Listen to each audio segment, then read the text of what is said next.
Yun, napag-aralan ko na eh. Opo. Hindi kami nag-boycott. Oho. Bakit wala kami?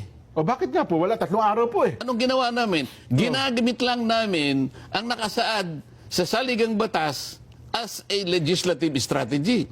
Alam mo kung bakit? Opo. Kung nandun kami noong June 1, June 2 o June 3, nakuha nila kagad ang mga committees na ilugso nila si Alan Peter Cayetano as Senator. Nakuha nila yung blue ribbon, hindi na natuloy yung June 4. Ayun pala talaga ang target nila.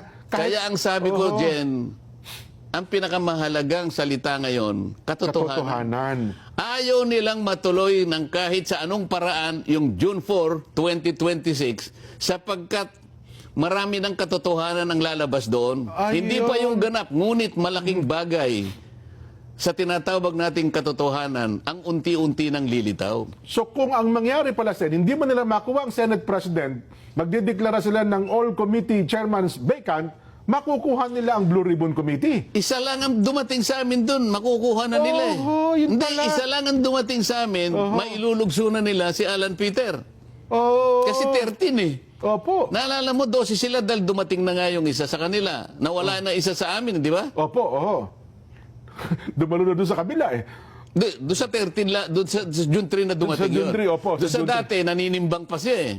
June 1, June 2, pero ganun ba? dahil alam na namin yon, kahit hindi dumating si Senator Cheese, kahit ako lang ang dumating doon, dahil 12 sila, magiging 13, di ba?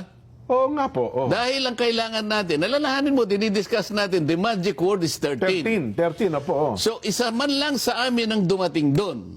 Isa ba sa grupo ninyo? Si Sino Senador Bongo, Oho. si Senador Robin, lahat ng kasama ko, isa man lang ang dumating doon. Tapos kami. Ang pinaka-importante ron, yung Blue Ribbon Committee, makukuha nila, kagaya ng ginawa nila ngayon, na nagkunwa silang nakuha na nila, kahit 12 lang sila. Oho. Kasi At bigla na siyang naglagay na siya na raw ang BRC chairman ngayon at siya raw ay gagawa na ng pagdinig sa Lunes. Ewan ko kung anong klaseng pagdinig ang gagawin ng isang illegal na chairman at illegal na pag-take over ng komite.